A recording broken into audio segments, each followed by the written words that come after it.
Welcome back to our channel. In today's, we will tell you whole story about Nicolla Bulley. Before watching more video, don't forget to subscribe our channel and hit the bell icon to get notification about more videos. All you need to know about missing mom's disappearance. So many questions remain unanswered about the mysterious disappearance of Nicolla Bulley.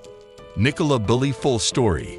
So many questions remain unanswered about the mysterious disappearance of Nicolla Bulley. The 45-year-old mum of two from Lancashire went missing on January 27 and was last seen walking her dog on the fields near the River Wyre. Her family have spoken about feeling like they're stuck in a nightmare, and Nicolla's partner Paul Ansell has said Nicolla's daughters miss their mummy terribly. As the search continues, with specialist teams of divers looking for evidence in the river and police providing updates on their latest hypothesis, new information is coming out about Nicolla's disappearance every few hours.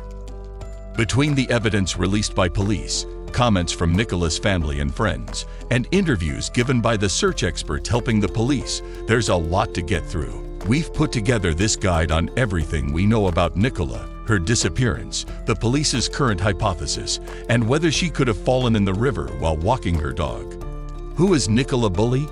Nicolla Bulley is a mortgage advisor who has lived in Lancashire for 25 years. She lives in Inskip and has two daughters aged 6 and 9, and a spaniel named Willow, known as Nikki.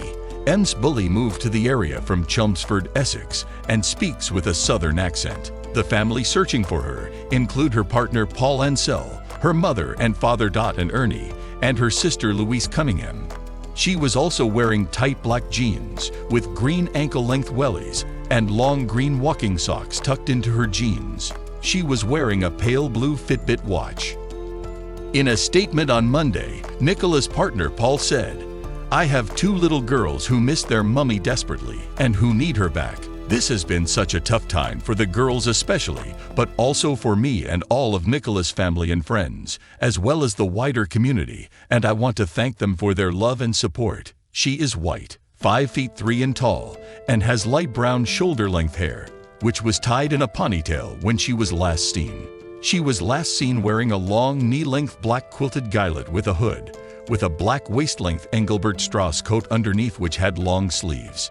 What does CCTV tell us about the morning she went missing? The first sighting of Nicolla on the morning she went missing was via a doorbell camera. The camera saw her open the boot to the family car and letting her dog Willow into the back, Lunks Live reports. She then drove 3.8 miles to her children's school in St. Michael's-on-Wye. Police have since confirmed that Nicolla left her home address at 8:26 a.m. and dropped her children off at school at 8:40 a.m. She then traveled to the path by the river where she was last seen. Where was Nicolla before she disappeared, and when was she last seen? We now have quite a good idea of Nicolla's movements up until the window of several minutes in which she went missing.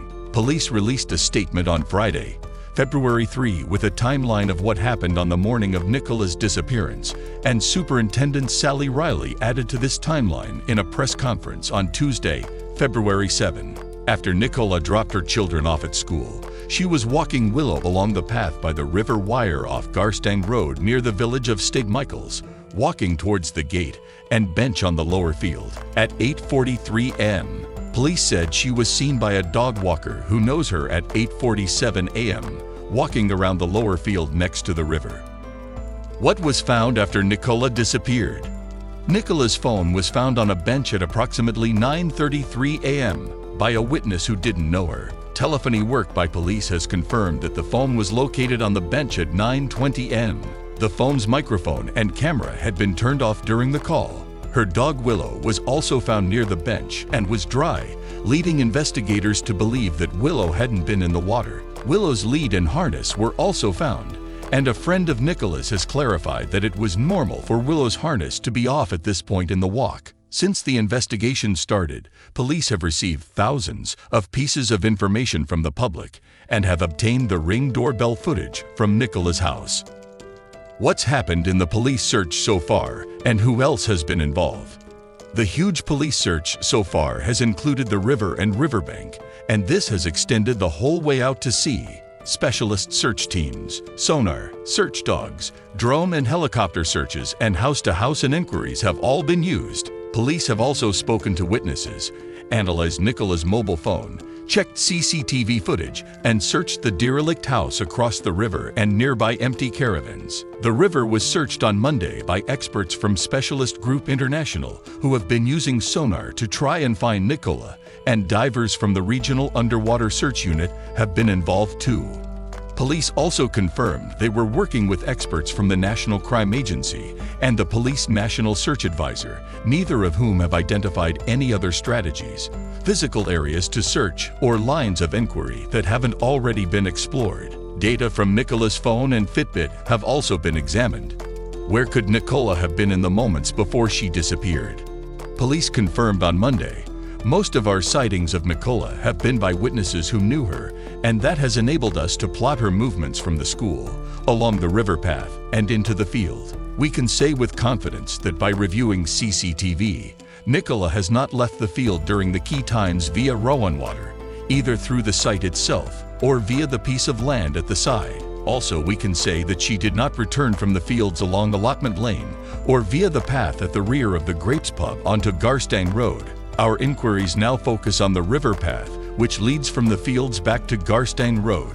For that, we need drivers and cyclists who traveled that way on the morning of January 27 to make contact. We have already done a lot of work around this, but every piece of footage helps us build up a picture of movements on that morning. Do police think Nicolla fell into the river wire? Police say their working hypothesis is still that Nicolla sadly fell into the river for some reason. Although in a statement the force said, "We remain open-minded, and we are continuing to carry out a huge number of inquiries," Supt Riley said on Tuesday. Throughout this investigation, we remain fully open to any information that is credible and factual, to try and trace Nicolla and bring answers for her family. But it does remain our belief that Nicolla sadly fell into the river and that this is a missing person inquiry. She added that the police have confidence that Nicolla remained in the riverside area, saying, "I understand that this is frustrating for those observing the investigation when the river has been searched and Nicolla has not been found," but emphasizing that this doesn't mean she wasn't in the river. She continued that, because the river was tidal, research had to be done to ensure that nothing was washed out to sea and back into areas that had already been searched, which was why 6 specially trained search officers were searching the riverbank every day. Why has a diving expert's opinion changed things? And could a third party? Peter Falding, the CEO of private underwater search and recovery company, Specialist Group International, has been assisting the police in their search and has made some comments which have fueled the speculation around Nicolla's disappearance. Aiding the police investigation, Mr. Falding's company has been using sonar technology to search around 3 miles away from the weir and is doing a really careful survey in what he calls the hot zone, where Nicolla went missing. Speaking to BBC Breakfast on Tuesday morning, he said the area upstream from the wire was non-tidal and included the area where the phone was found on the bench. How confident are police that they will find Nicolla alive? A journalist at the press conference on Tuesday asked Supt Riley how confident she was that police would find Nicolla alive. She replied, "It is 12 days since Nicolla's been missing, and clearly a 15-kilometer stretch of the river is a complex, difficult, and moving body of water to search. I do believe that we will find Nicolla, but nature is a powerful force and changes our parameters constantly, which is why we're bringing in a number of experts that we have, so that all the best brains and trained people in the country can give us the absolute best chance of finding Nicolla." You can read every word from the police press conference here. What evidence are police looking for, and what can people do to help? Police are looking for dashcam footage from anyone who passed the area not covered by CCTV, and are in the process of writing to the drivers they've identified. They're also asking for any other evidence that will help in their investigation. Supt Riley also warned people not to speculate on social media. She said, "We would ask that people in the wider community, particularly on social media and online, do not speculate as to what may have happened to Nicolla. This is particularly hurtful to her children, to her family, to her children, to her partner Paul, her parents, her sister, and her friends. It's not helpful to them." She also told people not to take the law into their own hands, for example by trying to break into empty property. She said, "They may mean well, they may want to help, but they can help by thinking back, if they were in the area, to what information they may have of relevance to the police, and holding the family in their thoughts. She added that police would not tolerate online abuse of anyone, including innocent witnesses, members of the family, and Nicolla's friends or local businesses, saying police would be taking a strong line on that. It's distressing, and it's distracting to the police inquiry.